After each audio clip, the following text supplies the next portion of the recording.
Ogden City, posted by the Weaver Fraternal Order of Police, Lodge 1.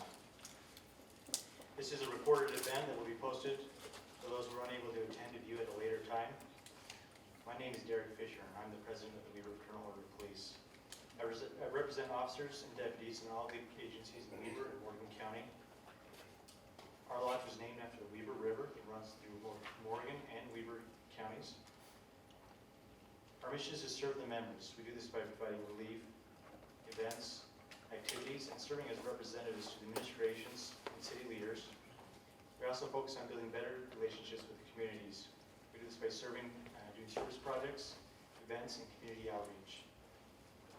Mayors in our communities are the leaders and give the final direction on what our public safety mission is and how we complete these missions. We work with the city council to determine how the city operates and grows. Weaver FOP invited and was happy to hear all the candidates were able to attend the debate. The topic of the debate is public safety.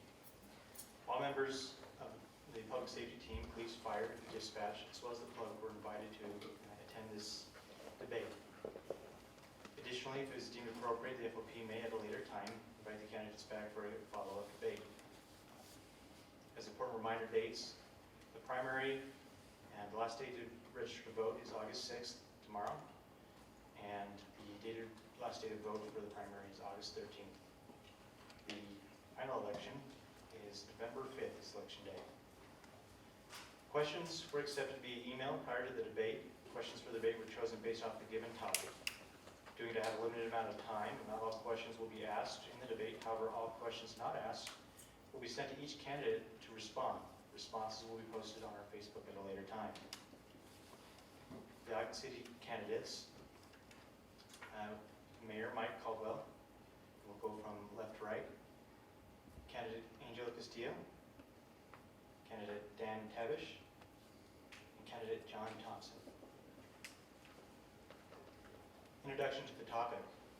Law enforcement is becoming a more undesirable career field for multiple reasons. Retirement is rising to 25 years on a retirement plan that is not competitive with surrounding states. Leniency is placed on offenders and stricter guidelines on enforcement. And for each agency, the lack of value placed on the officers themselves. Ogden has a history of producing top-grade police officers despite the following factors. The number of officer positions and pay remain the same despite significant growth in population. Cycles of pay falling far behind surrounding agencies, only catching up, not getting ahead when things become dire. Agencies offering far more in wages, the average across the state at top out is approximately $35 and rising, while Ogden remains at $29. Low morale causing higher turnover, which results in less experienced officers serving the community.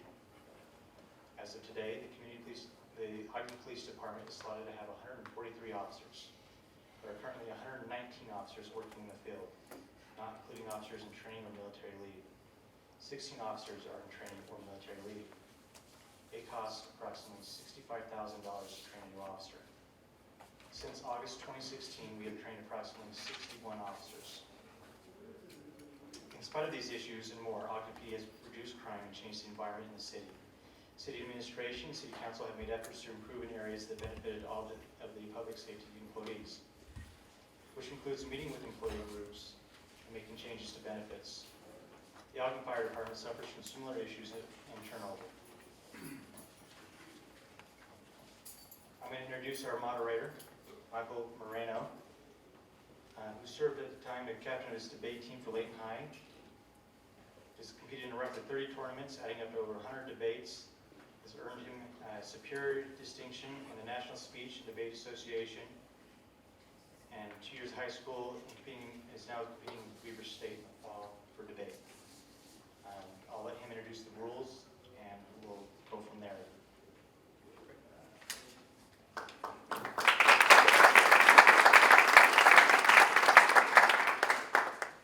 Hi. So rules. Each candidate will be allotted a 2-minute introduction and a closing, which will then be followed by a questioning period in which each candidate is posed a question, has 2 minutes to respond. Once all questions have been answered, candidates can address rebuttals. Basically, if a candidate, their speech is addressed to the following. If a candidate addresses another candidate's speech, like a rebuttal criticism manner, they have 1 minute to respond. This is limited to 1 time per rebuttal. After After we get through all the questions, we will have a 2-minute closing speech, after which we will open up questioning to the public. Thank you very much, and I appreciate everybody being here. We were laughing earlier that it's interesting to choose to be here on a really warm August evening in suits and ties and professional clothes. But what we're talking about really matters. I really love Ogden, having grown up here, having gone through public school here. I remember when I was going to college in the early 90s, you'd drive down 25th Street, you'd roll up the windows, lock the doors, and kind of peer over the door jambs because it was not a safe place to be and not a safe place to go. That's changed dramatically, in my opinion, in the last number of years. CNBC rated us as one of the top boom towns in the United States. Forbes has rated us as one of the best places to raise a family, to start a business, to start a career. There are great things that are happening in this community, and a lot of that is centered around what we're talking about tonight, public safety. If it's a great place to raise a family, start a career, everything else, that means you have safe neighborhoods. It was mentioned earlier, which I appreciated, that we've reduced crime just in the last year by 20%. And I'll say that this has been one of the primary concerns of my administration. My first day on the job, I had 5 police officers shot and 1 didn't make it. And we went through the emotional healing process as a community of trying to figure that out. They're completely correct in that along the Wasatch Front right now, we have a lot of issues to address with law enforcement. We were down 16 officers in Ogden City. Salt Lake's down over 100. There are 700 open positions along the Wasatch Front. So this isn't just a one city issue. This is a law enforcement issue across the entire Wasatch Front. And I would say we have done more in the last 8 years to address that than any city, than any administration before us. We did 40 different policy changes and compensation changes in the last 2.5 years under the current administration. Prior to that, we hadn't had a truth and taxation hearing in over 28 years. We've had 3, and the city council and the administration have really supported that, and it's something that will continue to be a real priority in our administration. So I appreciate the Fraternal Order Police putting this together, having this conversation. I think these are critical community conversations, and I embrace it, and thank everybody for being here. Hi, I'm Angel Castillo. I'm an Ogden Planning Commissioner, and I'm running for Ogden Mayor. I understand, although I'm not a police officer, what officers go through on a regular basis. I've been through the Weaver County Citizens Police Academy, and I understand I have a very small window into how difficult their job is. I know what it's like to clear a Simunitions Village room with full gear on, with a heart rate of 165, knowing that I'm not going to be hurt. And our officers do that daily. Every time they have a traffic stop, every time they clear a room, their heart rates are above, and it's a stressful, stressful job. There is a reason that when an officer goes to a car, he isn't, or she isn't very high smiley, because they're trying to make sure that that car is safe. There aren't people in the back, there aren't weapons in the back. Where are the hands? What are people's shoulders doing? What are their respiration rates? Those officers are not compensated enough, and while we have done a great job, and Chief Watt has done a stellar job with the Safe Neighborhoods program, dropping crime by 20%. We're not doing enough with regards to taking care of our officers as far as salary is concerned, plain and simple. I've sat down and I've spoken with officers and I've asked them, what's going to stop people from leaving? There's a couple of things, but the number one concern is salary. And when I'm mayor, I want to take a look at our budget and I want to reorganize our priorities so public safety is a priority. I view public safety as an infrastructure item. You need to be able to conduct business, play in the streets, be able to eat at restaurants and feel safe in your neighborhood.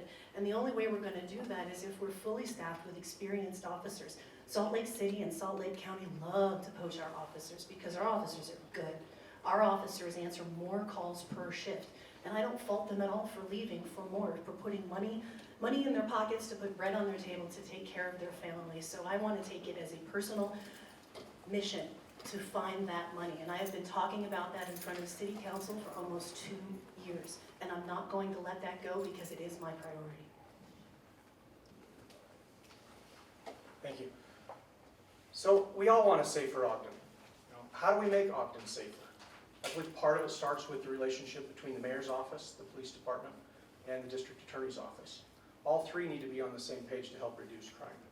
If we do these things, community policing gets better, crime goes down. But the focus really needs to be on pay for our officers. Ogden City can't continue to spend $65,000 per police officer to train them just so they can move to another city to make more money. We've got to figure out a way to raise revenue for the city so we can afford to pay our officers what they deserve to get paid and what they are earning in other cities. How do we do this? Well, one way is to bring more businesses to Ogden. We've got a lot of vacant buildings downtown. Every one business can attract 2 or 3 more. And so my plan is built around bringing business to Ogden, negotiating with other business people, getting them to make Ogden their home, so we raise our tax base. Therefore, we can afford to pay our officers what they need to be paid.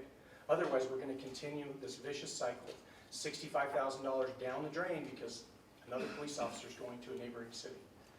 So if we continue on this path, we'll continue losing the retention battle. Again, I ask, how do we do this? How do we fix it? Well, we've got to get business owners that have their money on the sidelines investing in Ogden. We need to show them that Ogden is a better place to invest where they can make more money. The vision that they have will be the vision that we have. A better Ogden for everybody, so everyone is safely walking the streets and everybody's happy to be downtown. Good evening also. I am John Thompson, running for mayor. I've been a resident of Ogden for, since 1961, last century. Grew up here, Ogden Public Schools, Weber State. I minored at the time at Weber State College, and my minor was police science. I think it's called something different now, but I always had an interest in law enforcement. I will admit that during these debates, I certainly find out much more what I don't know than what I do know, and I'm sure that's going to be the same thing going on tonight. So other than my interest in law enforcement, when I did retire from the gun club called the Marine Corps, I had 2 goals, of which the first one I wanted to be a history professor up at Weber State, and the second one I wanted to be a police officer. Due to some other circumstances, neither one of those worked out, but I've still maintained an interest in law enforcement. So I am interested in hearing the debate tonight and the information being passed, and do have a great interest to hopefully solve those problems that are going on. Thank you. Okay, my opinion of it is one of the most amazing departments we have in the entire state. We've got a chief that's got phenomenal experience, came in and really wanted to listen and to work to create a better working environment for people. I mentioned earlier that we've created 40 different policy and compensation changes in the last 2.5 years to do that. It wasn't going to be a long timer, it wasn't going to be a lifer. It came from Ogden and really has a lot of history here. So I'm really thrilled with how it's being managed and the people we have working in the department. I mentioned earlier that in Salt Lake they have over 100 open positions. We have 16. That's been an issue for a long time, and it's something we're working hard to address. Last year, Diana Lopez, our community outreach coordinator, hosted over 80 different events in the community to go out and get people in contact with the police department. Tomorrow night we have the Night Out Against Crime.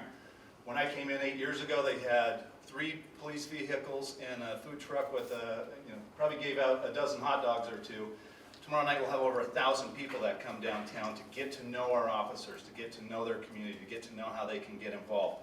One of the things about community safety too isn't just the police officers, it's does the community feel like they can go out and say, hey, I've got a problem in my neighborhood. Can you come address this? Can you look at this? We need to collectively be helping to police ourselves. And when you trust your department, you trust the officers that are there, you're much more likely to call and say, hey, I have a problem. Can I get some help with this?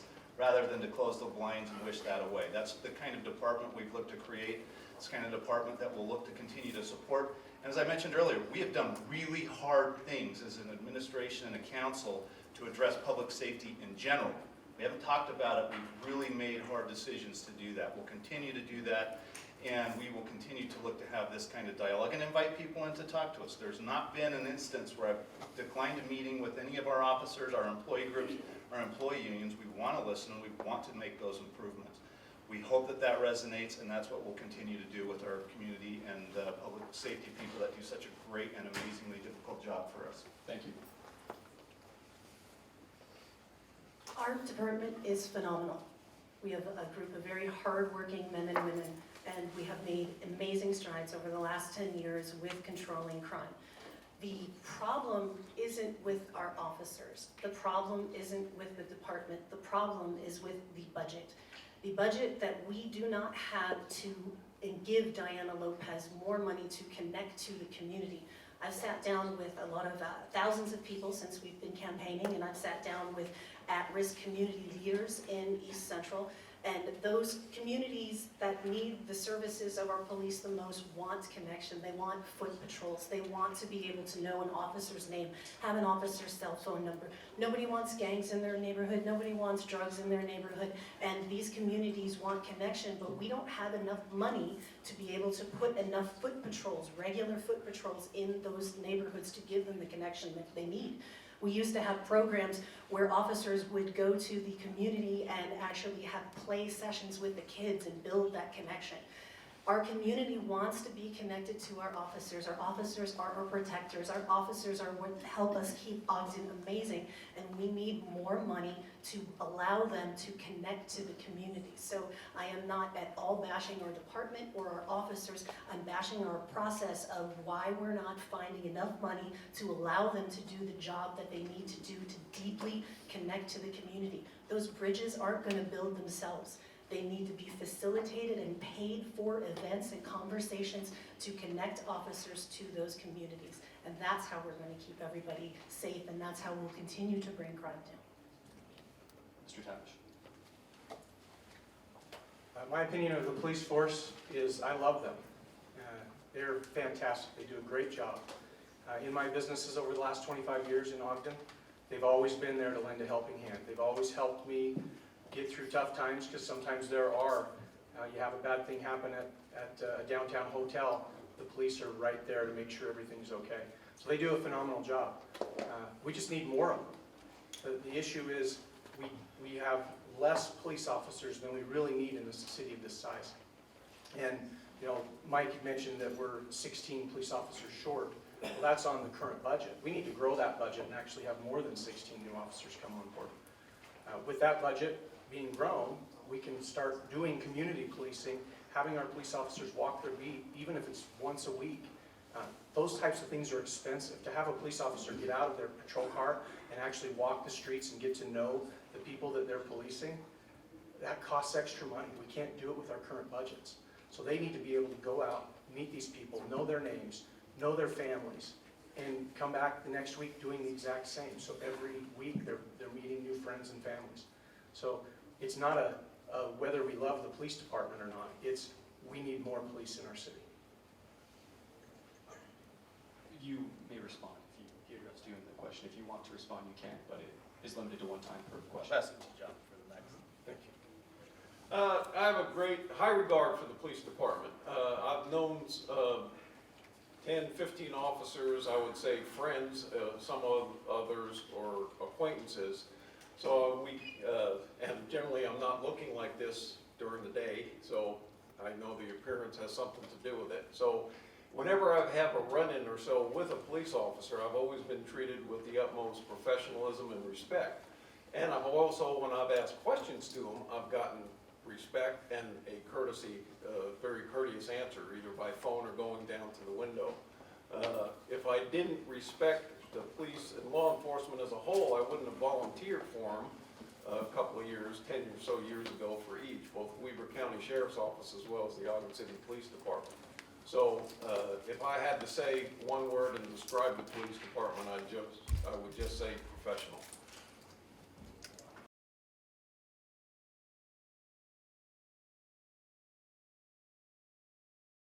At this particular current time, I believe we have a spending issue.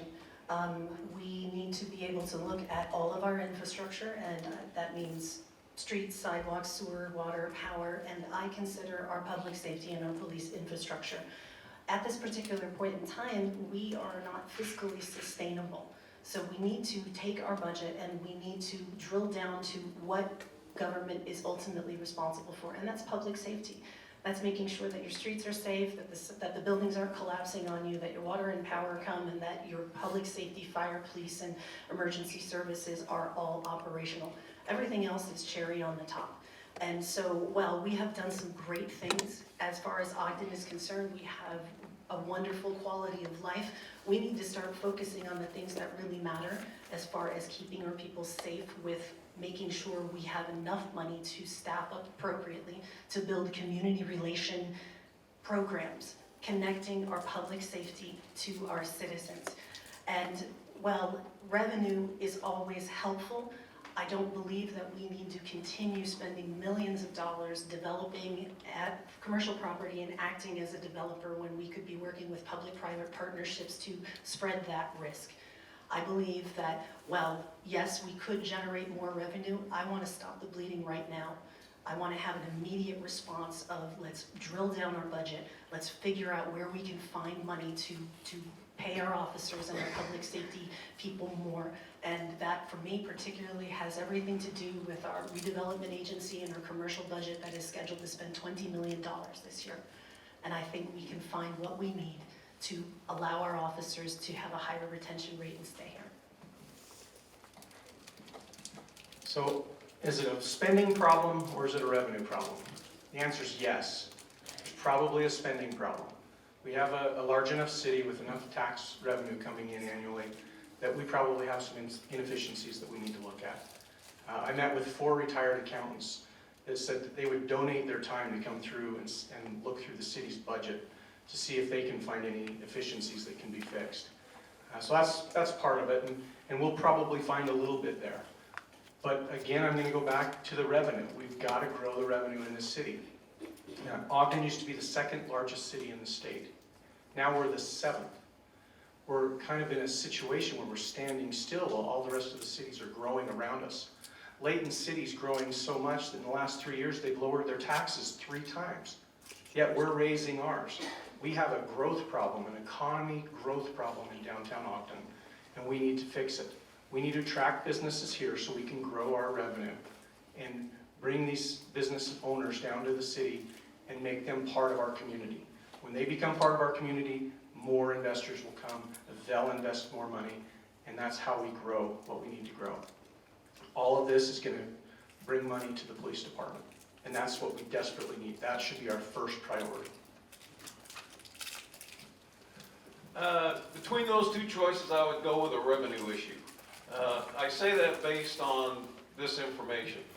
In the article that was put in the paper, the mayor quoted saying the first thing I think he said, if I remember correctly, was the first thing we look at is the pay raises or pay increases because we haven't had one for city employees for X number of years. The revenue to me is there. It is always there, has always been there, and will always be there. The question is a matter of priorities. The mayor, even though he hires, I'm assuming through and or with the police chief, the officer, doesn't get to determine that salary. Those budget issues and revenue issues are all located with the city council. That's the legislative, as I'm sure you know, the body within the city. So to do that, if you want to do that, and I'm assuming that some of you are not Ogden City residents, that's who you have to convince is your 4. You have 4 votes on that council. You have 1 from the respective district you live in, plus you have 3 at-larges. If the mayor wants something done, he has to convince 4 of those people to go along with it. If a council member wants something done, he has to only convince 3 others to go along with it. So if you want that pay increase, to me, the key is that you have to convince the public. Lincoln said once, you can't do anything without the public support, but you can do anything with the public support. So if the argument is that Ogden City wants to raise that level of professionalism from where it is now to include getting an X number of whatever the contingent is of however many police officers they want to maintain a minimum level, if not exceed that level of public safety, that's who you have to convince as the council member to do that. That article included the fighting with or let me rephrase that, not fighting, argument, discussion, debates of priorities.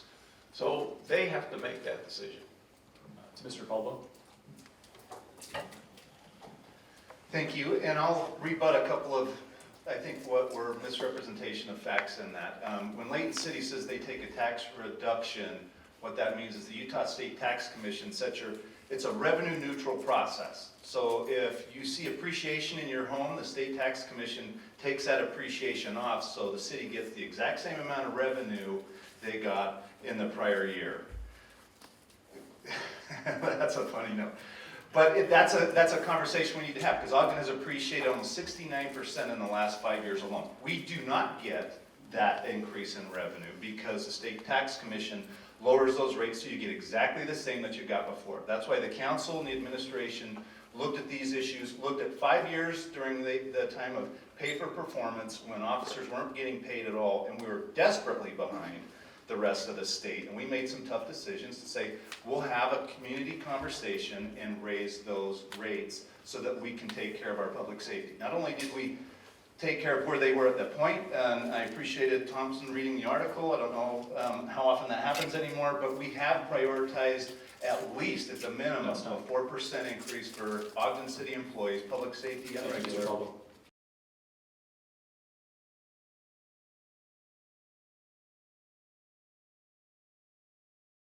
I think we can solve some urban blight issues by attracting investors to those vacant spaces in downtown Ogden. There's a lot of businesses that could do well in Ogden if they came here. We can give them incentives to be here, give them some tax incentive financing to bring their business here and maybe have a break their first few years in business so they can get on their feet.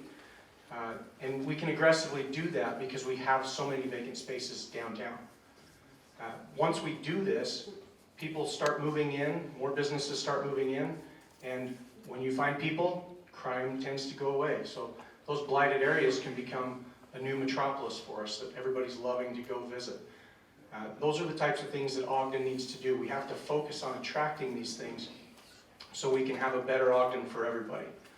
Right now, the economic prosperity is 38% below the rest of the state. So when we look at that, what's that going to do for our kids who are growing up here? They're going to start looking at other opportunities, and they're going to say, well, I can move to Orem, or I can move to Midvale, and I can get a better job than I can in Ogden. So where does that leave us? Driving to go see our grandchildren. I don't want to do that. I want to bring economic prosperity back to Ogden so my kids decide to stay here and grow up the way I did. Last time I had any information or thought I did on urban blight was probably 15 years ago between going from the Ogden Mall into what is now the Junction. So I'm admittedly not up to speed on what that means or just a rundown part of different parts of the neighborhood. Having said that, the first thing I would do is try to understand why did we get to that situation in the first place. Was that the city's problem? Was it a zoning inspection thing? Was it a crime thing? That to me is what should be addressed first. And is that the same thing that affects other areas of urban blight, and try to stop it in its tracks before it gets a foothold in that neighborhood or that part of the community? To Ms. Castillo? Actually, to Mr. Caldwell.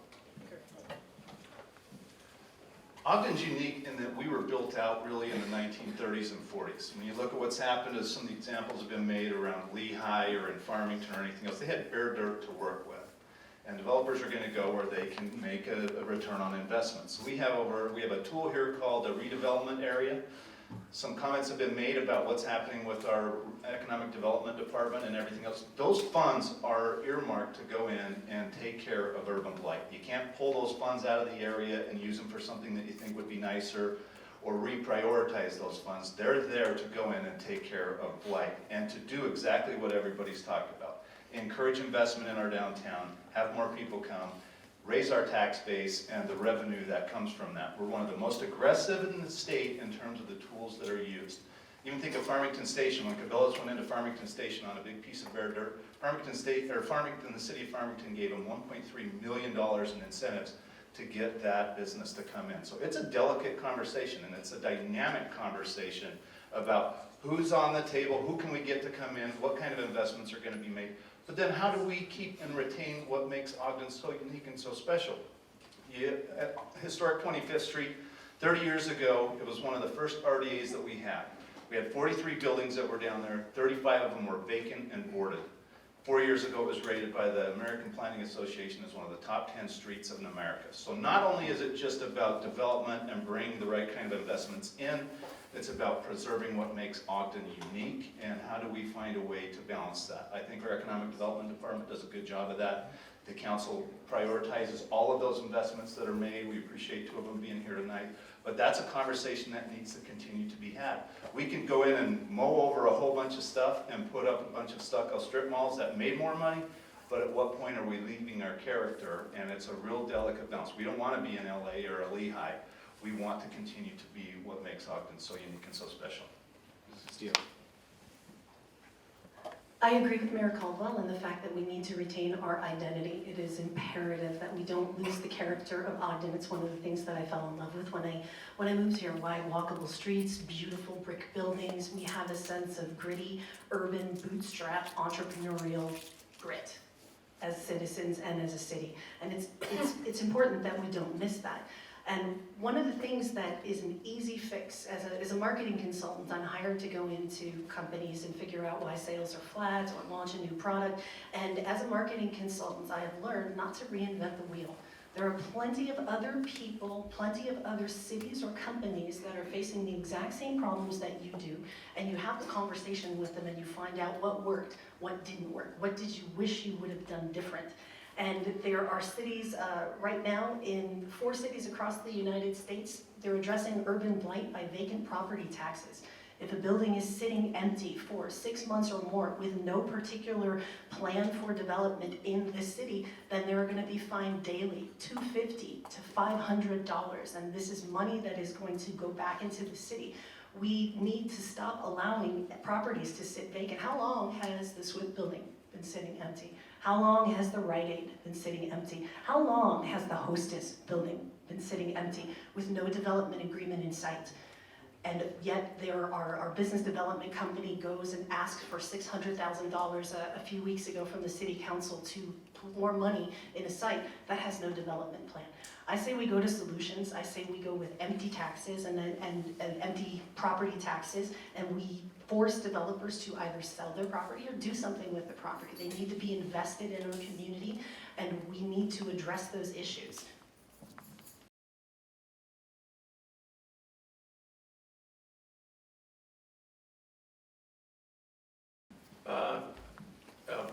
Based on that answer, I would say that we ought to try to change the zones to, if the police want to have a presence anywhere, that to me is a good thing. I don't know why that would be a bad thing and why the zone law would read that way.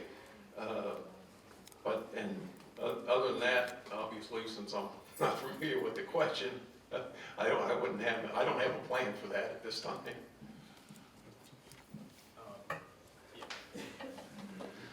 I can see, in having dealt with student housing issues around Weber State University, there are real issues with having fraternity houses around a university. People that live in that neighborhood, that want to have a quiet neighborhood to raise their family and don't want to have a frat house next door, and some of the issues that come with loud noises and parties and everything else. I could see the police being split out from that, a public safety fraternity not being the exact same as a regular fraternity around a college. I don't know whether that's a state law in terms of definition or a city one, but that's something.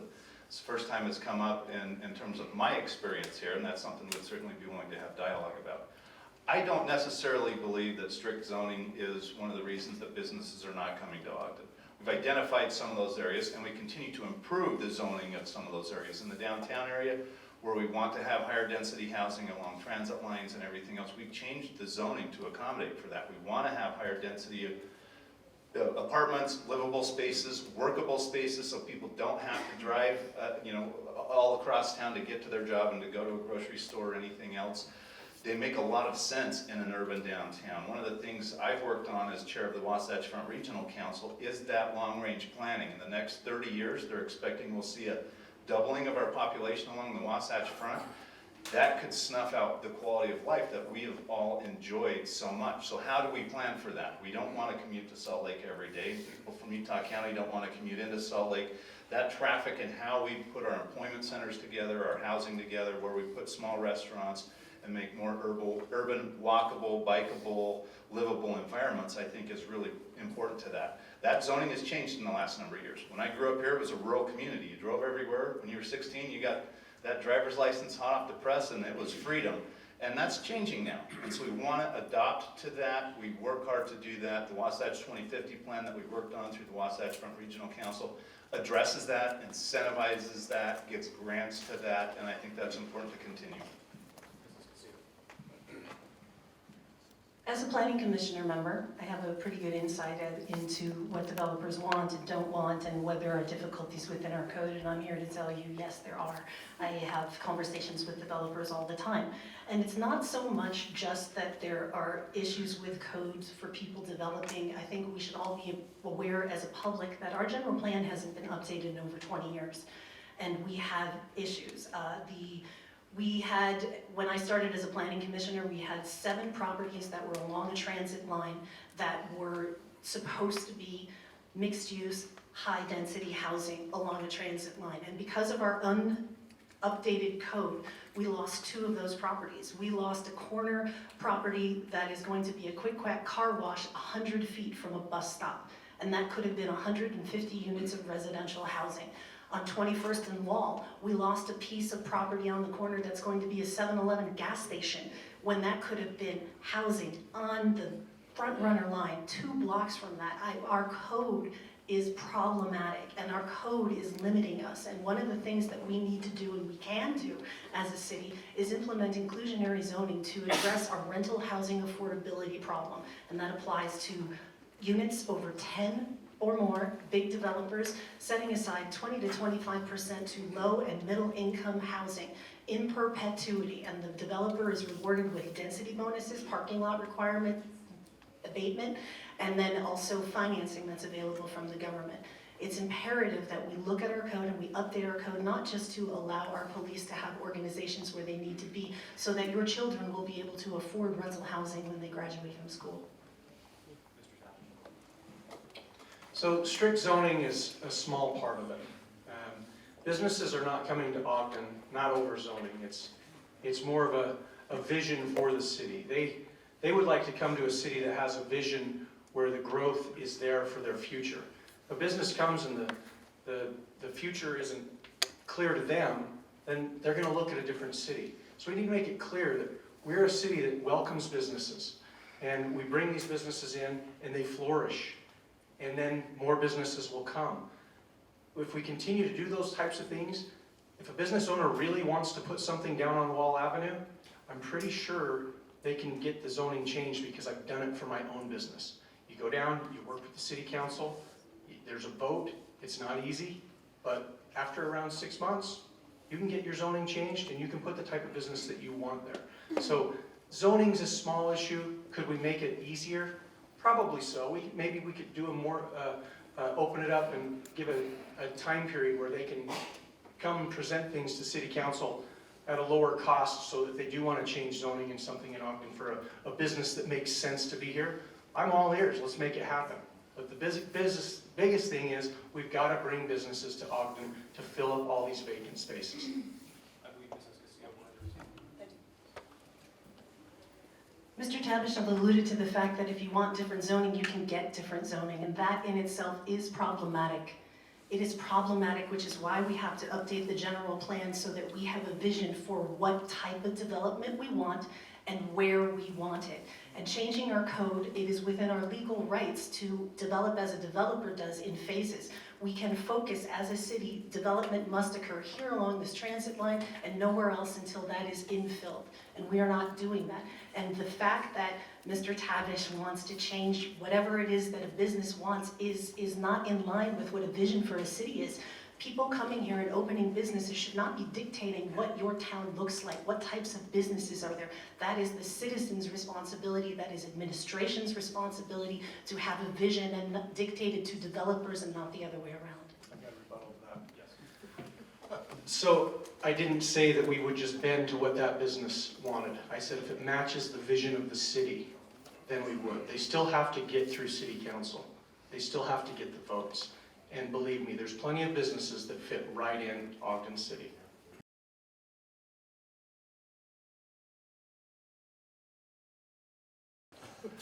That's not something I spend a lot of time worrying about. I know that our fire department just changed that. That's something they can have conversations with the chiefs of those respective departments about. We want respectability, we want professionalism. I'm totally clear in today's age and timing, that's a regular occurrence. I heard a comedian one time say, in Portland I was walking down an alleyway and I had a guy with a big neck tattoo come up, and that used to mean when I grew up, in the 80s and 90s, you were about to get slaughtered. But he just went in and got a gluten-free muffin and a lactose-free latte, and that was just part of it. We need to be willing to change and have conversations with the younger generations and let them express themselves and be a part of an organization that appreciates individuality in people. So that's not something that I've really spent a whole lot of time worrying about or obsessing over. So I think that's up to the chief of the department and how he wants his officers or fire department to present themselves, and we've left that to the conversations with the different people in those departments. Mrs. Castillo. I agree with Mayor Caldwell in the fact that our times are changing with regards to tattoos and facial piercings and beards, and my caveat to that is it comes down to the person who is in charge of that particular division. If they have a particular way that they want to have their officers present, then I would support that, although I believe that there should be some leeway for beards and tattoos that are religious. And I would also go as far to say that if there were any type of hate, anti-Semitic splinter group tattoos visible, that those must be covered. Mr. Towers. Yeah, I think beards and tattoos are great. I think if the police force wants to have beards and tattoos, by all means, let's do it. We're all individuals. We all have a different look. Mine's different today than it was yesterday because I had a full beard yesterday while I was camping with my family. But anyway, if you want a beard, grow a beard. They're great. I like them. The expert on this question. I agree with what has been said here. I will add that basically in my previous career, basically a beard was either probably prohibited because of safety reasons. You couldn't seal a gas mask or you couldn't seal an oxygen mask. I agree with Angel in regard to sometimes, as the Supreme Court Justice says, I may not know what pornography is, but I know it when I see it. So I think I would put a lot of weight on what the chief of the fire department and the chief of the police would say. Is there are some rules or regulations in dealing with those. I would generally have no problems with allowing both or either of those.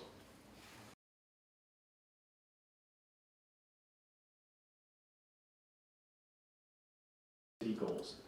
Absolutely. As a marketing consultant, that is what I do. It's communication. Whenever I'm hired to come into a company, I talk to every single person to find out what their perspective is because their experience will be different. Talking to the vice president, talking to middle management, talking to the people who are on the factory line, and talking to the people who clean the offices will all give you a different perspective as to how that particular company is run and where the issues might lie. You might find gold from someone who has never been asked the right question before. So absolutely, the first day coming in is to sit down with every single department and ask every person in that department, how do you feel? What do you think works? What do you think doesn't work? It's called SWOT analysis. What are our strengths? What are our weaknesses? What are our opportunities? And what are our threats? How can we improve? You cannot run a department without clear, concise communication.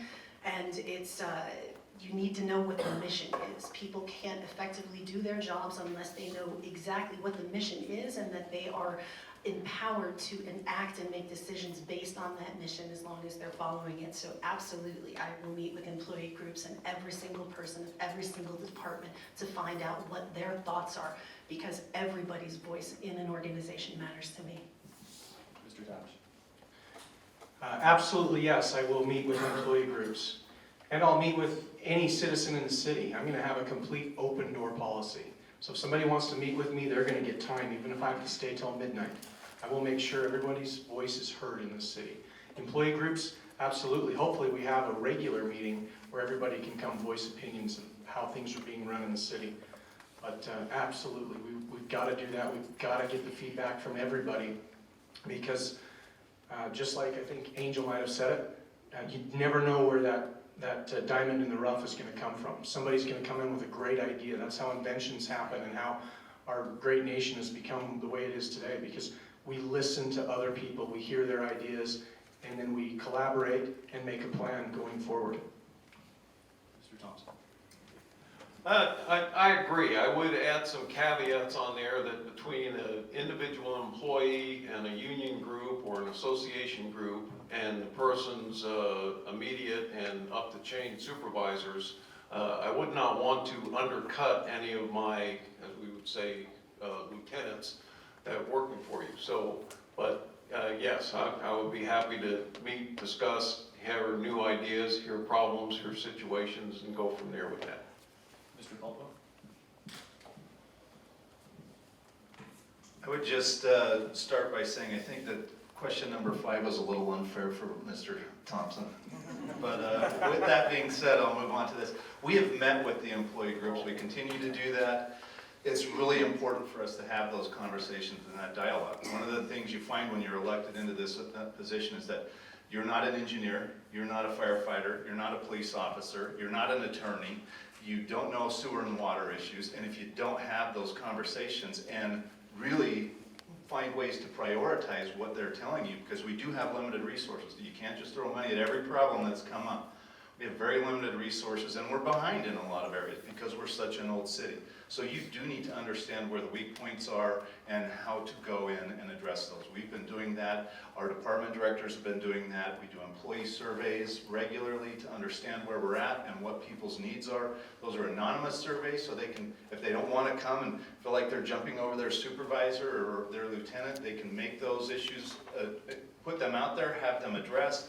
We consider those and we talk about them. Every single week we have a department director meeting, and every budget process, every single employee gets a chance to participate in that process and have their comments heard and run up the ladder and really consider it. So it's been a critical part of what we do. It's a critical part of how we understand what's happening in the city. No one person can hit all of those different targets over the course of a year. So having our employees that are out doing that work, that understand the work, is critical in making good decisions and making sure there's a return on investment for the money that we're investing in, whether it's infrastructure or public safety or any of the other things that we've discussed tonight. How are you best spending your taxpayer dollar, our taxpayer dollar? We all live in the community too. We need to make sure that we're making the best return on investment in that. And that's how we do that, is by talking to all the different employees in the employee groups.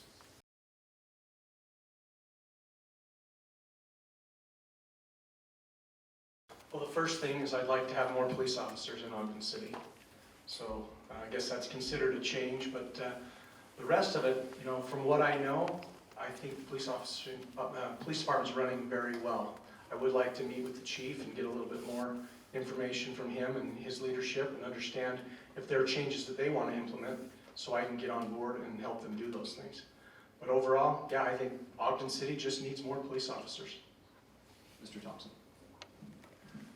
To plagiarize what the mayor previously said, I would first go to the chief of police. The way the Ogden Police Department, I think basically you had 2 main departments, is traffic and patrol.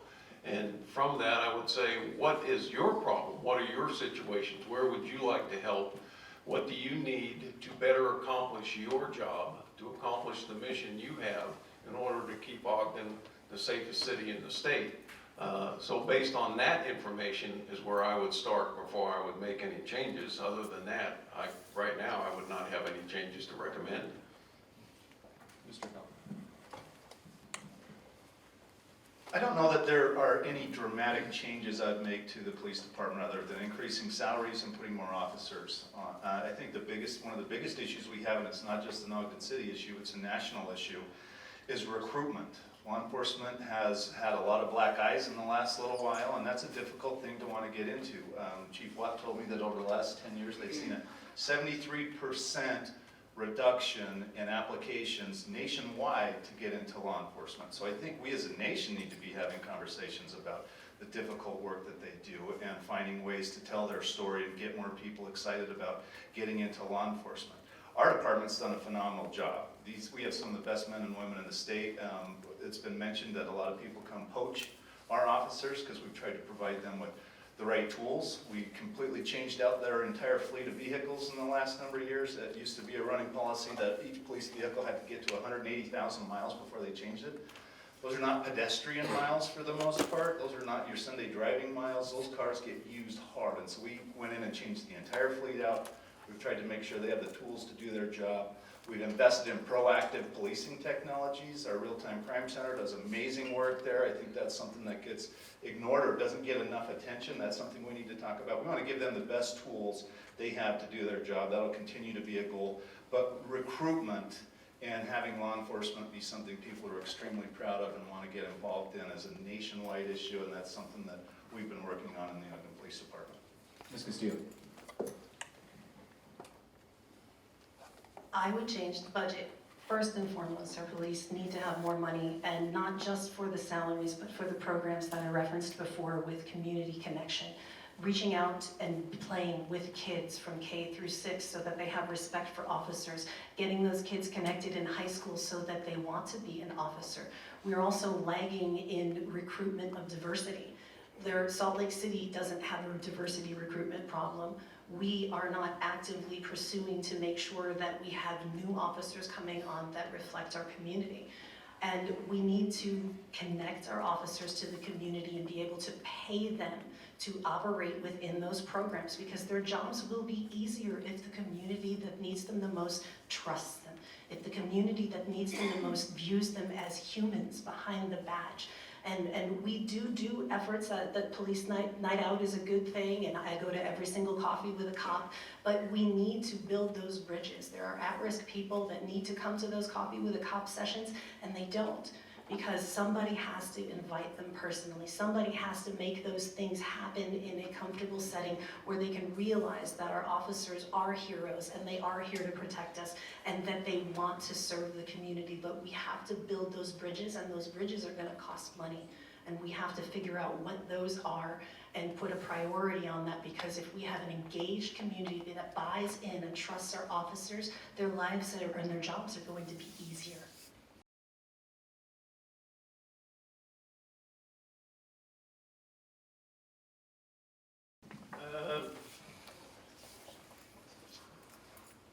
Probably not on the department heads, but I would always be willing to talk with employees on serious concerns. I think at some point you get too much feedback, too much input. It more so complicates the situation or the process than helps it. Mr. Paul. We've been willing to have those conversations, and I agree. If they have legitimate concerns that come up, we would open the door to anybody. In 8 years there, I haven't had my door closed once. If any of the employees or employee groups want to come have a conversation with me, I've been willing to have that conversation. At the end of the day, it's not a popularity contest, it's a performance type of a decision. Who do you think is going to be the best in that department to bring it together, to match your values and goals? So sometimes there are difficult decisions that need to be in there, and you need to separate who's popular at the moment and who you're talking to versus who you think has the best experience and could do the best job in the department. So at the end of the day, our job is to pick who we think is going to do the best job in representing all the employees and the challenges and the vision of that department. So I'd be happy to have those conversations, but at the end of the day, it is a performance-based decision, not necessarily just a popular conversation. Talk with 4 or 5 people, they may feel one way. When you have 100 others that might feel a different way, you're not going to get to every single employee. So you have to measure experience and who you believe will be objectively bring the most performance to the table. Ms. Castillo. I would be willing to listen to everybody in a particular culture, because as an outsider, until you have sat down with every single person in that organization, you do not know whether or not there is a culture problem. And you will not be able to please everybody. No one will have 100% rating of yes, we love this person, and yes, they're amazing. But you need to pay attention as to whether or not this is a culture that inspires loyalty and devotion, or is it a culture that inspires fear and retribution?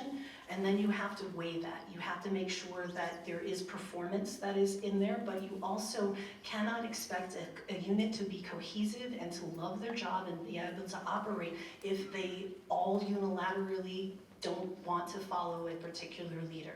So I think that is something that it needs to be dissected bit by bit, until you find out what the overall general trend is. By no means would I allow, if 100 people in a department are saying that this is a person that I find it very difficult to work with, I have to take that into account.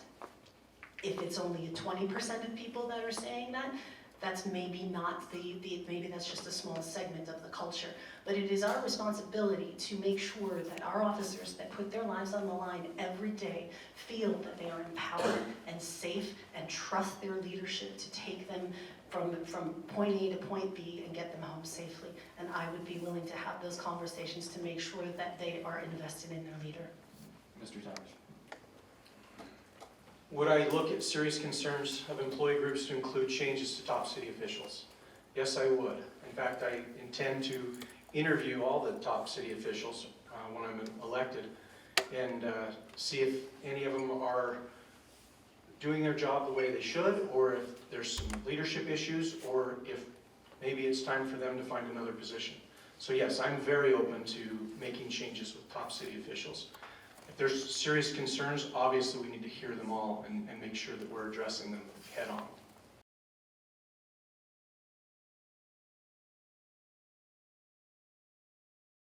So we've done a number of different things. We have a diversity council that we have not had in the past. That's been in the last 8 years, where we get people that can go out and have conversations in the community and bring that information back to us. I have a diversity officer that works out of my office, and Viviana Felix, that's on that council and that is working hard to do that. And we have Diana Lopez with the police and fire department to help with a lot of that outreach. I mentioned earlier that the police department did over 80 outreach events in the last year to try and recruit different people and to have some of those community conversations. Those were not happening 8 years ago. So we have an aggressive plan in place, and we're working that plan and trying with every tool we have to go out and get involved in that.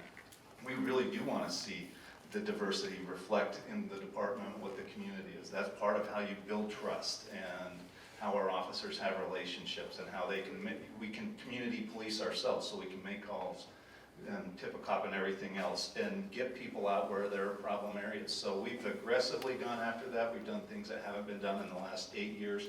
We look at other best practices in other communities to try and model that.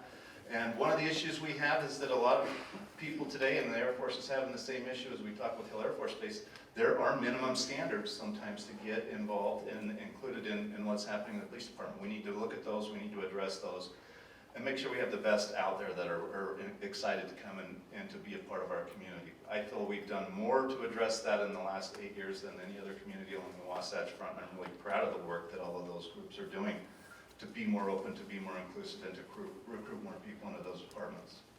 Mr. Savage. Oh, sorry, Mrs. Castillo. I want to skip. Well, we do have a diversity commission, and I am very proud of that diversity commission. That diversity commission is not a recruitment office. That diversity commission does not have a budget to aggressively look for officers. That diversity commission barely has a budget to hold events. They are connected to the community and they are a resource to the community, but Viviana does not have enough staff to help her do her job. Diana Lopez does not have enough staff to do her job. If we are going to put a priority on recruiting new ethnic officers, then we are going to have to hire a professional agency to do so. It is something that you can't just expect to be rolled into somebody else's job description. That is a reason why people are headhunters and do recruitment solely. We need to, if we really want to move the needle, we have to put some skin in the game, and we have to decide that this is the number of ethnic minorities that we are going to bring in over X number of years and not miss those goals. And that is going to require money, because it's not going to happen organically. We have to invest in professional services to get us where we need to be, because we are not experts at everything.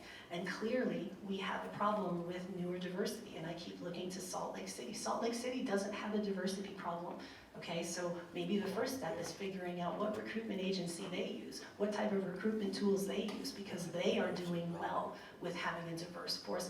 And while our officers are amazing, we need to make sure that our community sees themselves reflected in our officers. You cannot be what you cannot see. Now, Mr. Tavish.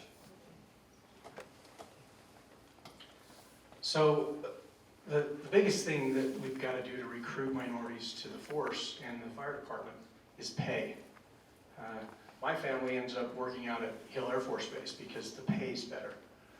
If we can get the pay up on par, if we got our pay on par with Salt Lake City, we would have a more diverse police department because people go where they can make the money. If they can't make the money at Ogden City Police Department and Fire Department, they're going to go to a different one.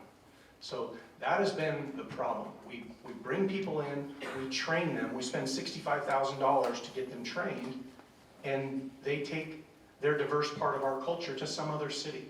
That's where we solve this problem. We've got to raise the revenue of the city, we've got to fix some inefficiencies with the budget, and we've got to put the money in the police and fire departments so we can recruit these types of people to stay, not to come and train and move somewhere else. Mr. Thompson. Firstly, on the pay issue, I can only speak from my experience. Of the two major jobs I've had, my professional jobs in my life, I didn't take either one of those because of the pay. And with all due respect to all law enforcement peace officers around, I hope they don't just take the job because of the pay. I think there's much more involved in that. There's self-respect, and more so, I hope it's an idea and a philosophy and a wanting to provide a public service. You always hear that with the police and firefighters, and especially of the military, that they served and sacrificed. Well, that's what they get those acronyms of those words, for. It's because of the sacrifice. And sometimes that deals with pay. It might also deal with separation from your family or not having the best accommodations at the time, but it just has to involve, in my opinion, and that's going to be my philosophy, if or whenever I'm ever elected to anything, is not going to be pay first. Having said that, with the minority question, let me say that, first of all, I would go to minority groups, associations, or whatever they're called, and said, why aren't your members, people, minorities, interested in law enforcement or in firefighting services? I echo what my three other candidates up here have said in regard to outreach programs and so on and so forth. And I like what the mayor said. I believe in plagiarism.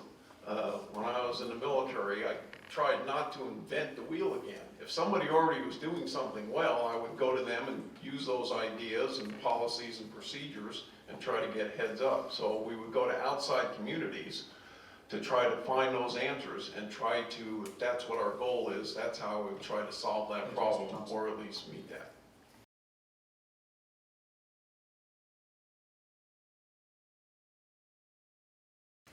Well, I've spoken to over 20 officers on the force, and every single one of them has told me that it's money. And that is what's going to help people to stay here. I don't fault anybody from going to Salt Lake City or Salt Lake County when they can make such an increased amount of money for less calls. Remember, our officers work much harder than any of the Salt Lake City or Salt Lake County officers do. And so first and foremost, it's got to be stopping the bleeding financially. We need to reiterate our budget to make sure that our public safety is put at a priority and figure out what needs to be scaled down so that we can make that happen. Long term, we need to hire more officers. And while Mr. Tabish wants to recruit other businesses and give away tax increment financing, which is going to hurt our schools, I would rather focus locally on the 18,000 plus businesses that are here already, by providing smaller support for people who are stakeholders in the community, have roots in the ground, and getting them what they need. Is it microloan? Is it business support? Is it buying a piece of property? What does it take to have you hire one more person, as opposed to bringing in a factory job that's only going to pay $10 an hour? Let's support our entrepreneurs. Let's look at micro business incubation for our graduates from Weber.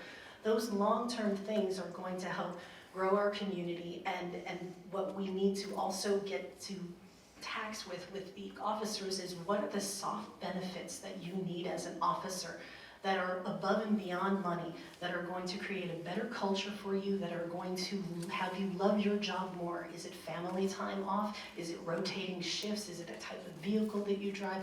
We have to be able to identify some soft benefits to also help buffer up what it is to be a police officer in Ogden. We need to create not only just a good salary, but we need to have a culture that has soft benefits that you like working here, that you want to stay here and serve your community. Mr. Tavish. Rebuttal. So tax increment financing is built around the premise that the business comes in and would be paying taxes. If the business isn't here, it's not paying taxes. Once it comes, we're going to lend that business money to be here, and it pays itself back, and the city makes money of doing that long term. It's used all over the country very successfully. We even have used it here, just we need to do it the right way and get the businesses here on a shorter term on the TIF payback. Next, Mr. Thompson. Isn't it me first?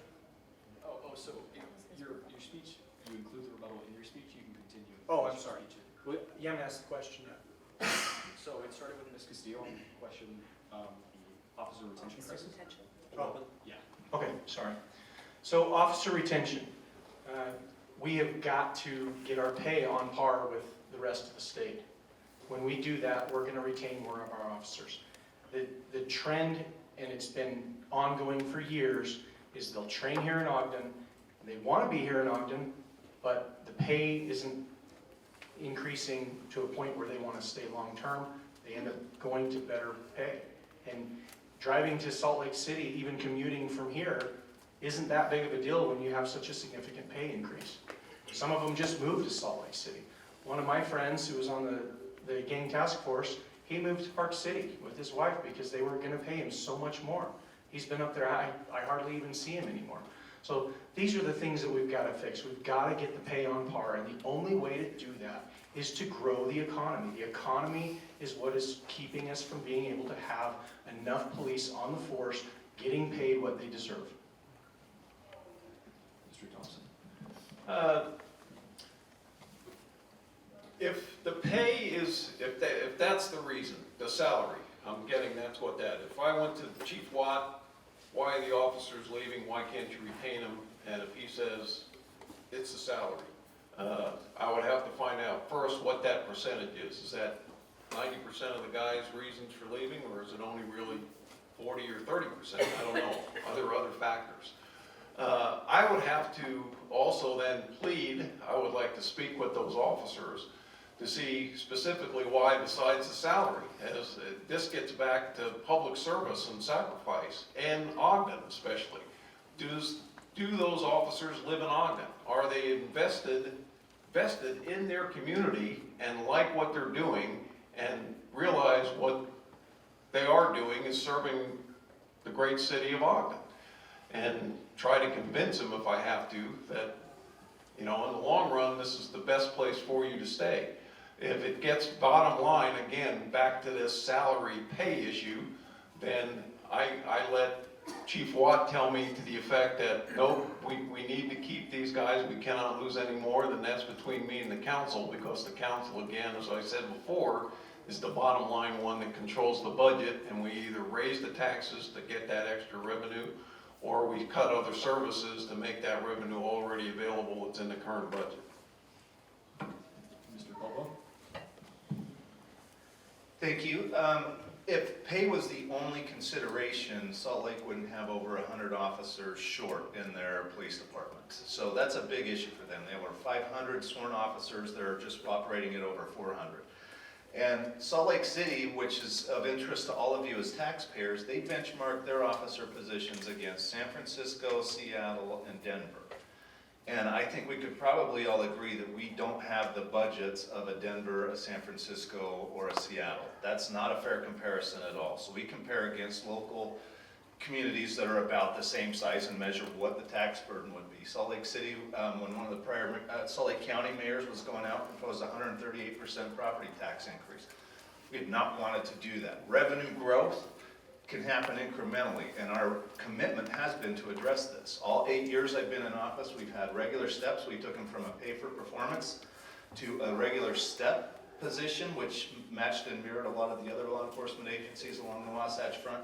And as I mentioned, in the last 2.5 years, we've made 40 adjustments to compensation, to loyalty pay, to other ways to address what the current market is and what the people want to see that are involved in our department. I think we've shown a tremendous amount of loyalty to them. We will continue to do that moving into the future, but it's not something that's a silver bullet. As I mentioned, this is a statewide issue, it's a national issue for recruitment, retention, and everything else. We're addressing that, I think, more aggressively than most, and we will continue to do that in the future. One of the other ways we bring more officers in the short term as well as the long term is we get them involved in the school district early. We talk with Weaver State regularly. Chief Watt meets with their groups up there, getting them trained, getting them access to tools, and introducing them to what law enforcement is all about is critical. In a vacuum, that's not a position or a job you're probably going to go take, but if you're familiar with it, you've been introduced to it, you have relationships with people that are in the department, I think that's really important.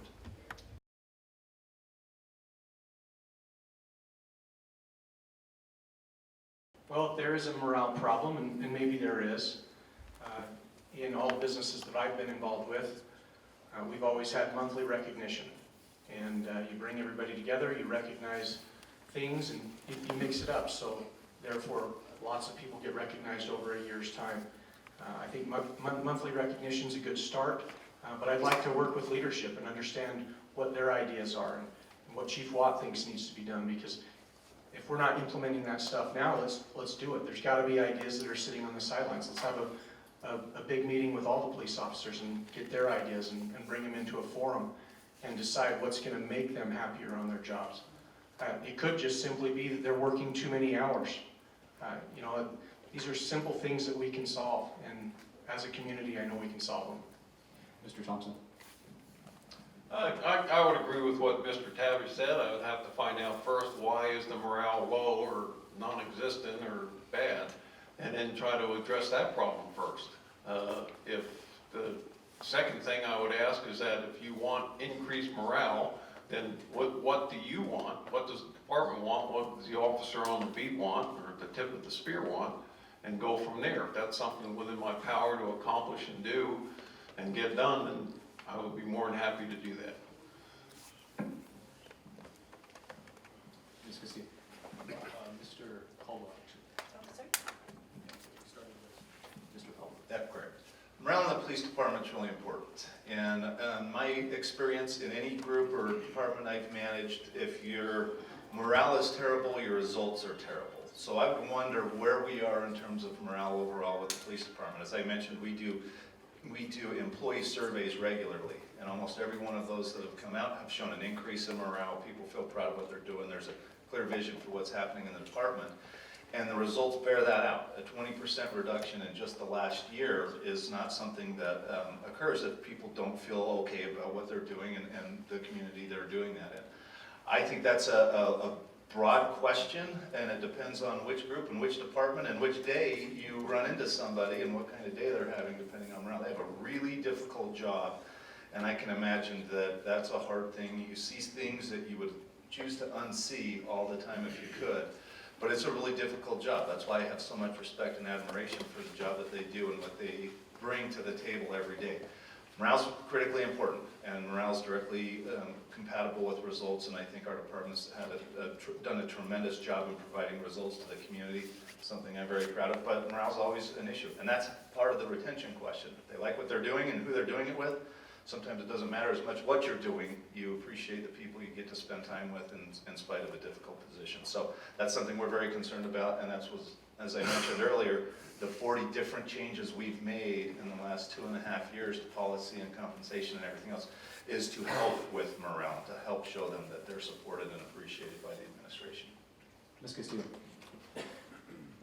I don't like to make decisions unless I have complete and accurate, comprehensive data.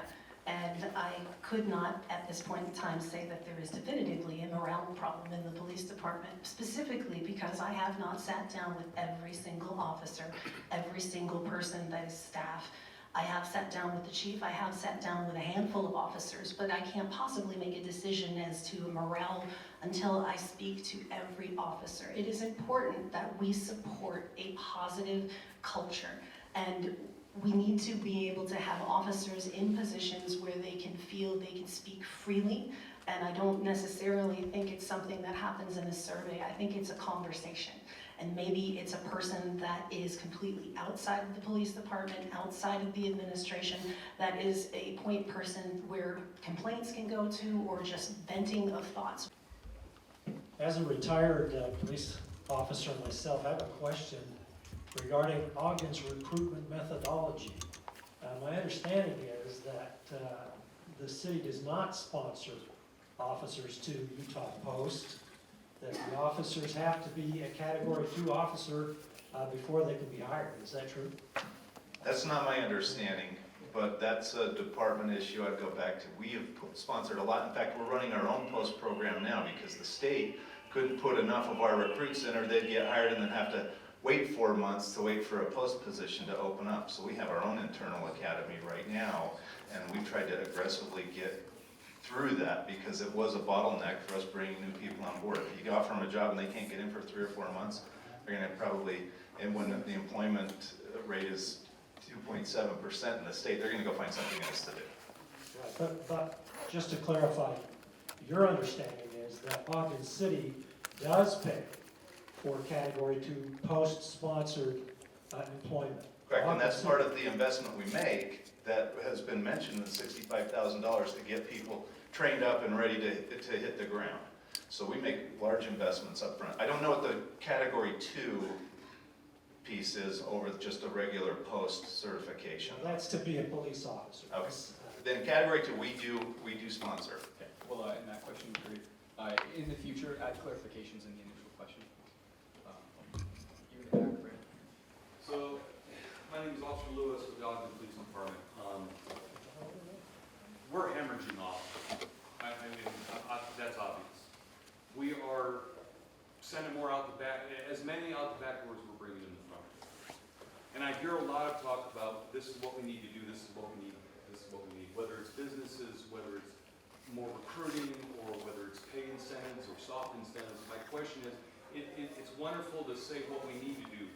I would like to know what each candidate's plan is, their plan of execution to shore up the hemorrhaging and to get this problem fixed, both in the short term and in the long term. I get the ideas, but I want to hear a plan of action. Well, I'll start by what I mentioned before.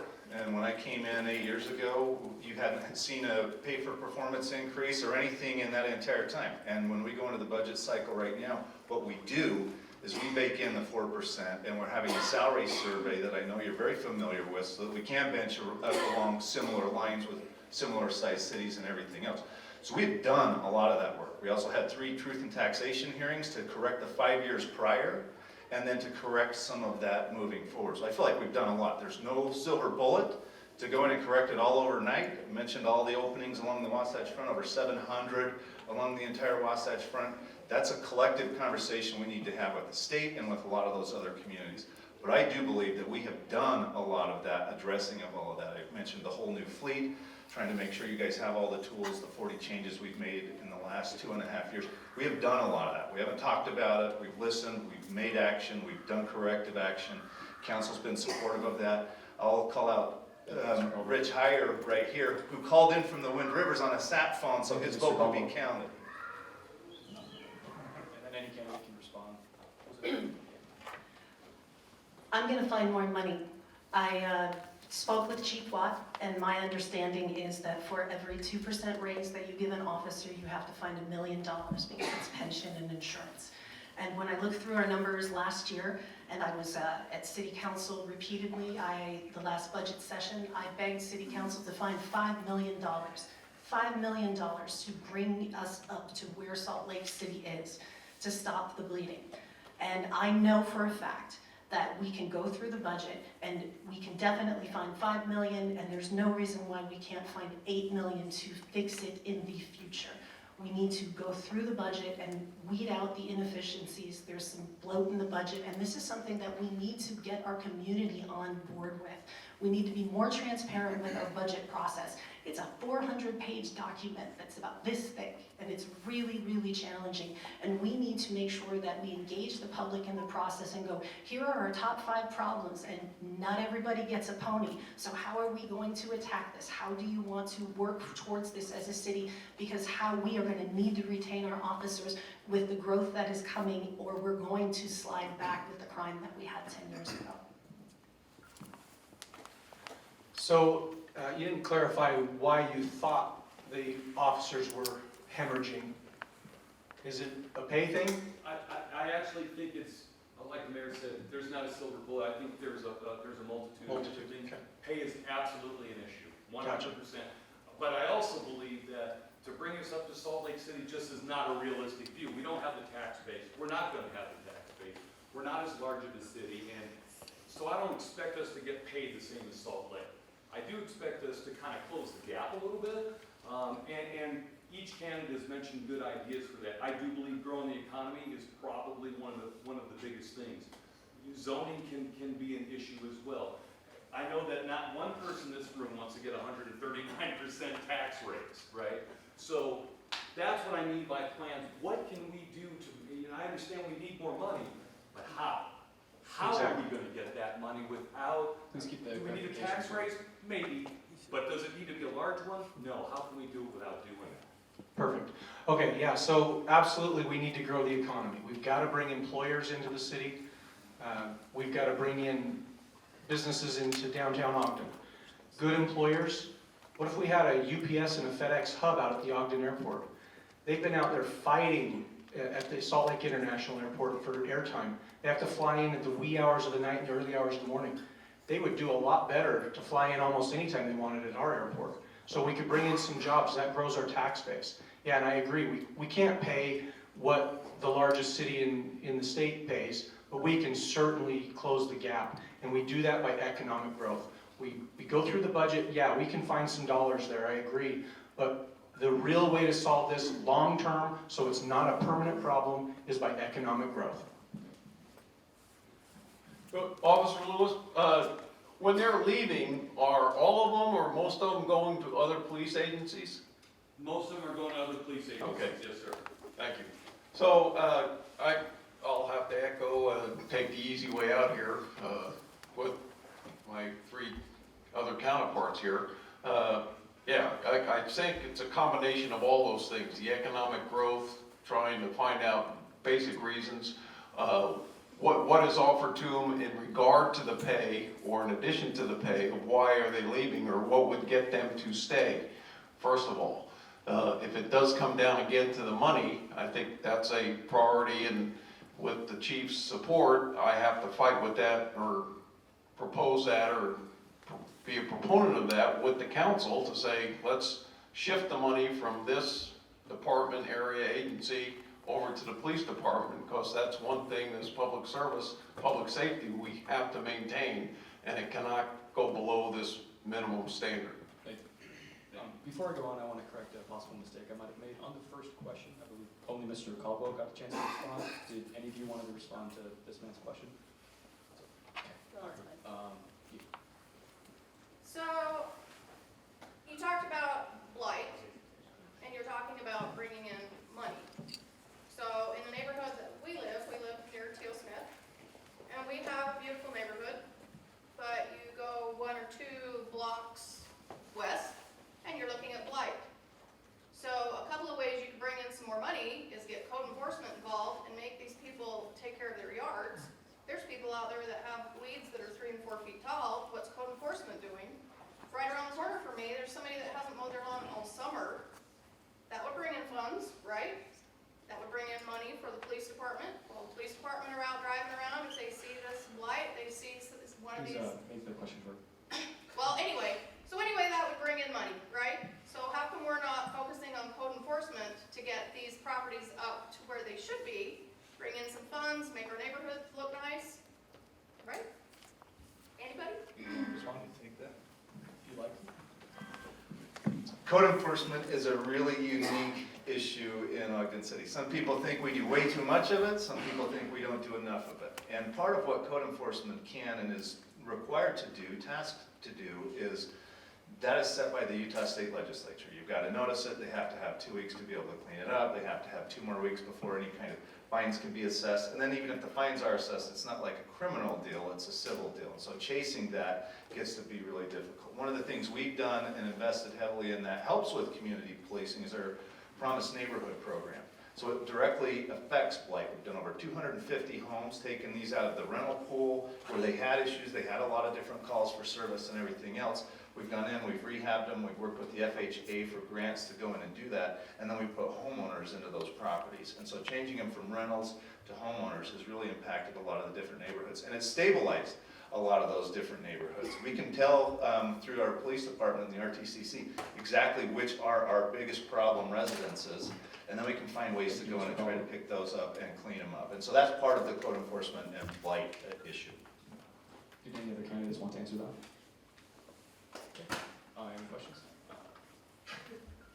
Hi, my name's Lee. I'll be next. I'm next. So I own several businesses here in Ogden and run an organization in Davis County, and I think you would be surprised to know that the affordable housing in Weber County, and specifically in Ogden, is probably better than any of our surrounding counties. And we have a surge of residents coming from other counties to utilize our affordable housing. So we keep talking about bringing in businesses to help us and affordable housing to help our community and raise our money. But to bring in 2% or 20% of an apartment complex is 1 to 2 apartments, which isn't going to cover the affordable housing, and especially if we have other counties that are using our affordable housing.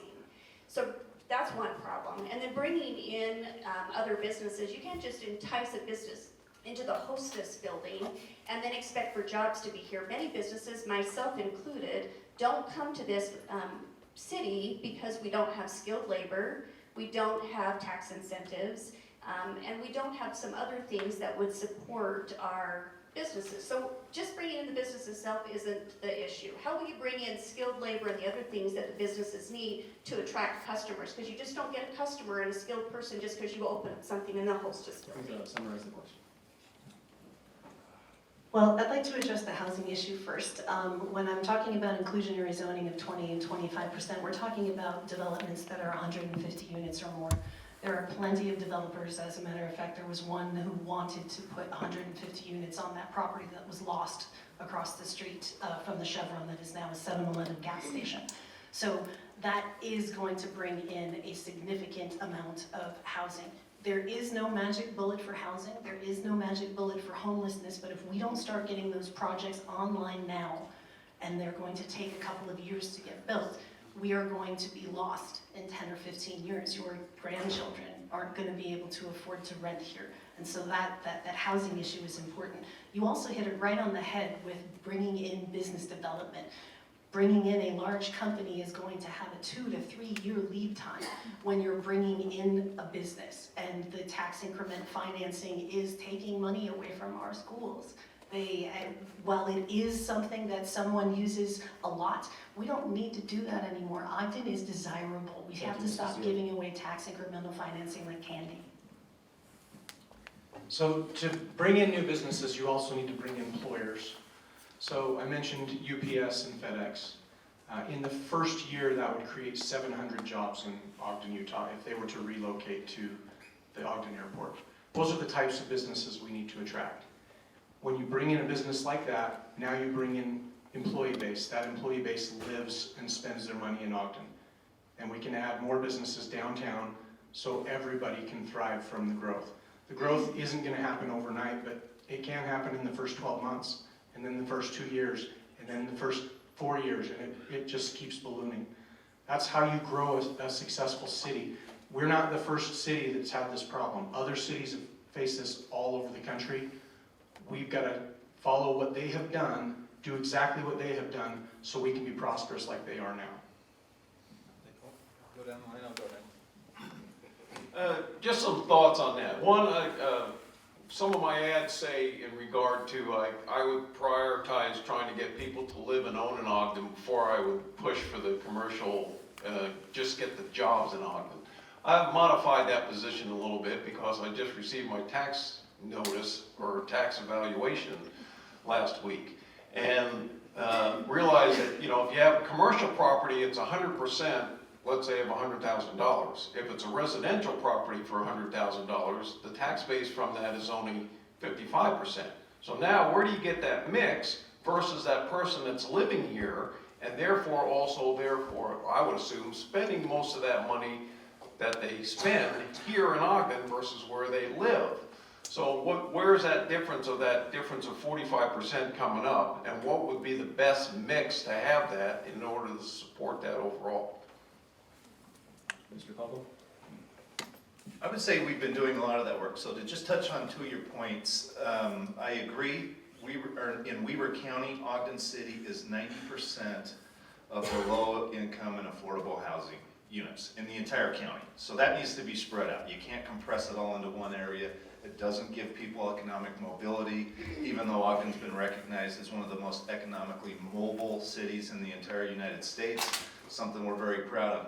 But when we're talking about commercial development and jobs as well, one of the things people don't see and forget about quite a bit is what's happened at BDO in the last 20 years. 20 years ago, it was 600 acres of tumbleweeds and weeds and nothing happening, zero tax base at all. Now there are 13 million square feet under roof and over 7,000 employees out at BDO right now. And that's just one example of what's happened with economic development. But you're correct in that that didn't come without a collaboration from the school district. Just one quick example on that. Home Depot came into that. They needed to train up 800 employees. The Ogden Tech College said, we'll put a custom fit program together for you, train them all up, and that's been extremely successful. So it's a collaborative effort to get that done. Next question. Yes, I have a question about the previous gang injunction, which was found unconstitutional by the Supreme Court. It was overturned. It was found illegal. It was harmful to a lot of the people in the Hispanic community. A lot of people were falsely served the injunction. It caused a big division between the Hispanic community and the police department. So my question for Mr. Tabish is, if you're trying to bring the community together with the police, why would you want to bring something back so divisive like the injunction, which caused a chasm between the Hispanic community and the police department? So the gang injunction was a piece of legislation that was in place, I think, about 8 years ago. Mike, maybe you could confirm that. And I believe it was struck down on some legal, oddities that didn't fit within the legal part of the state of Utah. So there is legislation that can be put in place to help prevent gang crime in the city. I believe the DA's office has been working on it since that time to try and bring something along those lines back. The DA's office is probably much more well-versed than I am, but if you bring legislation that helps limit gang activity to a city, it's been known to lower crime in the city. So if there was some type of legislation that the DA wants to bring back, I would support it. Okay, next question. Mr. Hudson, I appreciate that, and you've been a long-time resident in Ogden and done a lot of great for the community, so we appreciate you being here and your continued involvement in that. We do have an employee assistance program, and we do have a wellness program from the police department. Sometimes they're offered, but not always taken advantage of, and that's an issue with any employer. How do you get your employees to really buy into that and to take a part of that? Those tools are available to all of our public safety employees, though. Mr. Tabish? I love your 10% off idea. I'm going to get with my friends and family that are business owners here downtown and see if we can implement that right away. Any other questions? In the last 2 years, hate crime has gone up across the nation. That's pretty well documented at this point.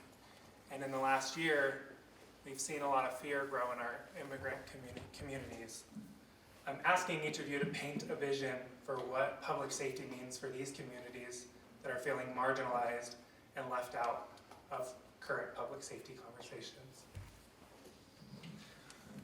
Well, I'd like to go back and reiterate what I said before about investing in community relation programs that are going to pay our officers to be able to participate regularly with our at-risk communities and in places that are not City Hall, not at a meeting. I'm talking about actual playing with kids. I'm talking about community potlucks that are facilitated, and those officers need to be paid to connect to the communities. They work long, hard hours. Those bridges aren't going to build themselves, and we have to invest in those relationships, because if we can bring our disenfranchised communities closer to understanding that our officers care, that our officers are there to help, that they see that there is a human being behind the badge and we're just the same as people, then we can start to heal that distrust that happened long ago. But the work isn't going to happen by itself. It's work, and we have to come up with a program,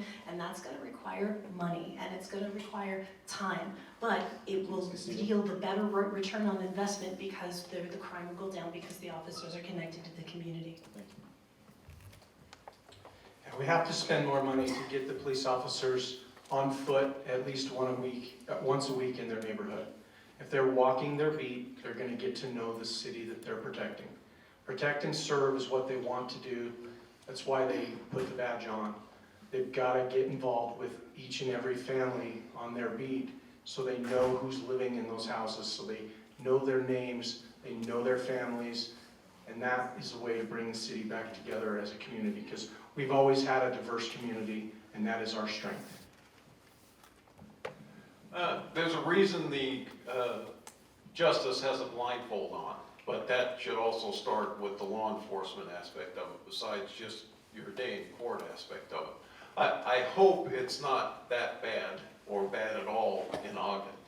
And having said that, though, if there's anything to that degree, then yes, I would certainly advocate and push that everybody should be treated equal, regardless if you're in an accident or going on a call for burglary or whatever, that you should be treated individually with respect as a valued member of the community, and appropriately take action accordingly, regardless of whatever your economic, social, cultural background or history or status is.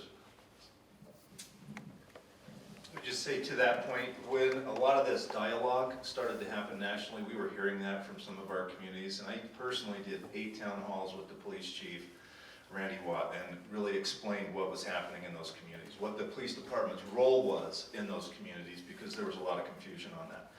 But to your point, I'll also say what happened this weekend is indicative of a really ugly national dialogue. I mean, that broke my heart to see what happened in El Paso and in Dayton, and what we've seen at the Pulse nightclub and a lot of other places.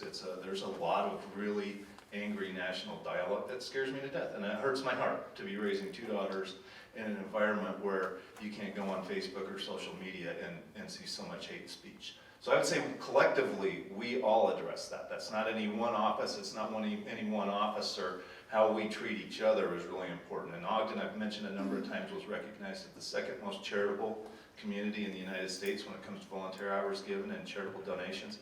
That is how we address an endemic problem like that. Okay, looks like we have time for one more question. Thank you. First of all, thank you all for being here and answering these questions, and your interest in the civic duty and the things that you're doing. Rich Nye, Superintendent of the Ogden School District, proud superintendent of many of the students' children that are in Ogden City. One question that I have, in little context, we have a fantastic partnership with the Ogden Police Department. We work on threat analyses with them in each of our schools. We have real-time crime center presence. We have 7 school resource officers. So the question is, what are 1 or 2 strategies specifically to what that partnership might look like in the future for protecting, providing safety for the children of the city, but specifically partnering with the school district, and 2, generally building those relationships, providing, and I heard a little bit about relationships, but what are 1 or 2 strategies for protecting and keeping safe, I would say, a very impressionable and possibly the most vulnerable population in the city is our youth and children.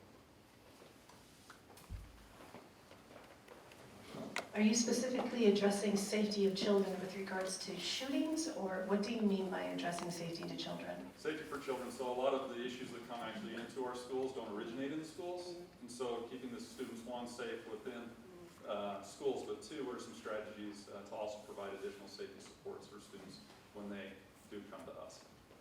Well, I've had a couple of conversations with some resource officers from schools, and part of the problem that they're having is that the truancy issue is a challenge with people with the officers not being able to actually pick up kids and bring them back to school. And then, of course, we have this element of undesirable elements coming into school.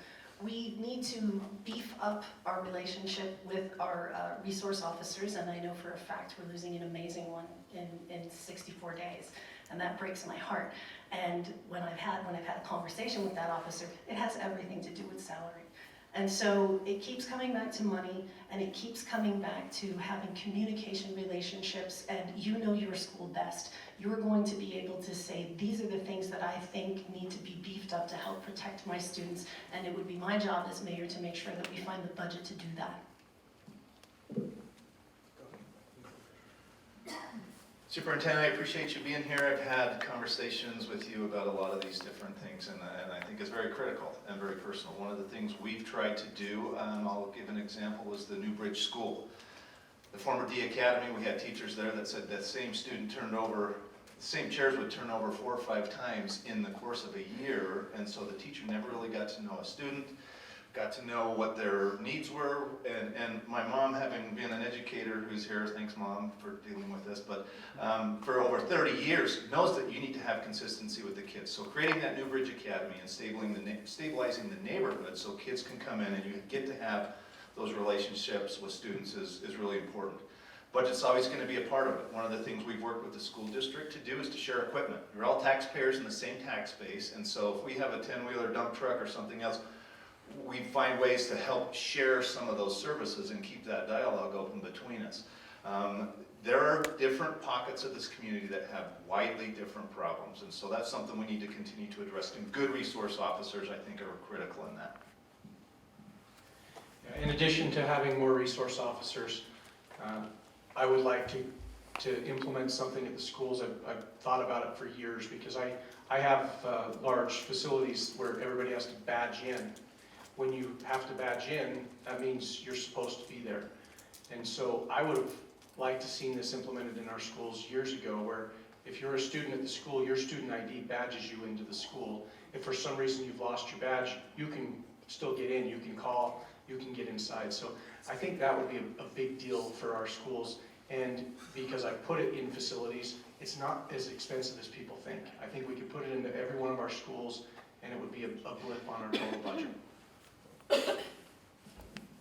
I'm a firm, strong believer in public education. Without the education I received, Ogden City plus Weber State and 1 or 2 other schools, I attribute that to the comfortable life I'm living today. Having said that, I would go by what you would feel first, other additional resources based within our assets that we could provide to you, that we would do that in order to accomplish that mission. I would say that I would even consider, with your agreement to discuss it, turning over the youth recreation program to the Ogden City School District. I think that developing that relationship year-round for children with the schools and or with the resource officers involved would provide that constant contact with children better than having the Ogden City, the city handle the youth program or extracurricular after school or summer activities going. I think that might help that situation. Thank you. So now we will do 2-minute closing speeches. The previous pattern, I started with that. Councilmember White and Councilmember Hart for being here too. You guys have done this kind of stuff before, and when you put your name on a ballot, it's a really unique thing. So I want to thank the other candidates that we have here that have talked about this tonight. I want to thank you guys, the FOP, for having us out and for having this important dialogue about public safety and what we can do to improve our community. A lot of ideas have been passed around, And I just want to leave you with this one thought. Not a lot of real data has been given on how to pay for that. I know a handful of people in this room work really hard on those budgets, and there is not a lot of fat in those budgets at all. Every penny, dime, dollar is scrutinized, and those investments are measured for months in work sessions, in public meetings, and in other environments. For somebody to come in and say we can raise $4 million or we can cut $8 million, that means you're taking it from other departments, or the roads, or the sewer system, or our water system, or something else. And we're in a community that does not operate with a lot of black and a lot of elbow room. So as you talk through this and you're thinking about where some of those funds might come from, I'd encourage you to think about what you'd be willing to sacrifice to pull some of that up, because they're hard decisions, and I'm going to pull my hat off for this council because they've had really difficult, long conversations to get where we're at. I'm confident in the work that they do, the transparency that comes with that process, and I have really appreciated being able to support our law enforcement community and you as a community as a whole. There's a lot going on here that we haven't seen happening in Ogden in a long time. It's a reason that people come from out of town, come to a bike race. Holy cow, this place is amazing. I want to be a part of that. How do we get involved? And we're going to continue to see some of that grow because of the efforts that you've heard about tonight. So thank you all very much for being here. Again, Mike Caldwell, it's a pleasure to serve as your mayor. I would also like to thank everybody for coming out, and I did come here for a bike race, and I fell head over heels in love with this town.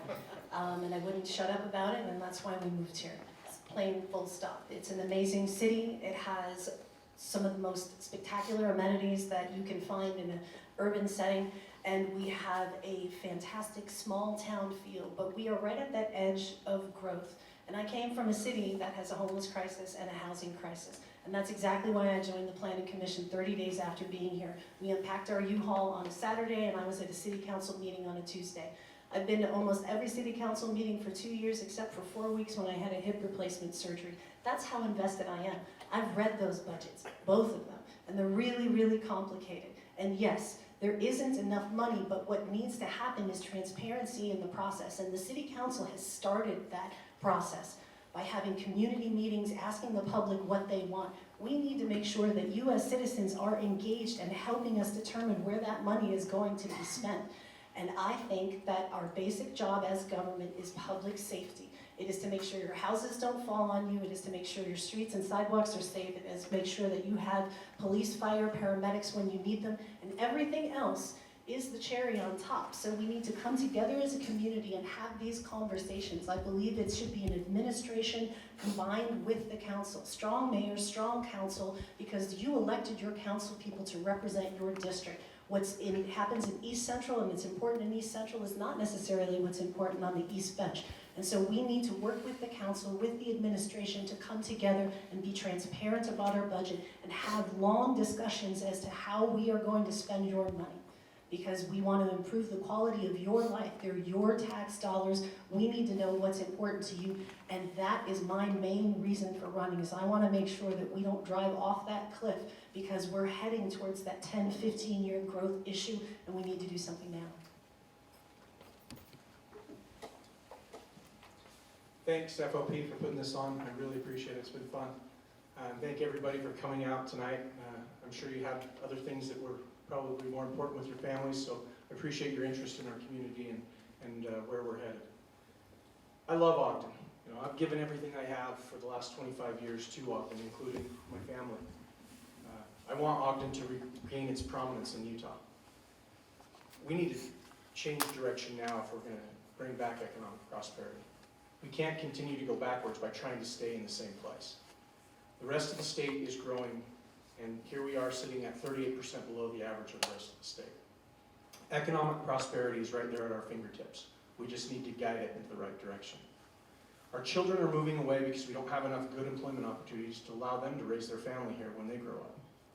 That means that I'm going to have to drive somewhere to see my grandchildren if it continues down this path. I don't want that. I want what's best for all of us, so we can have low crime, good jobs, economic prosperity downtown, and lower taxes.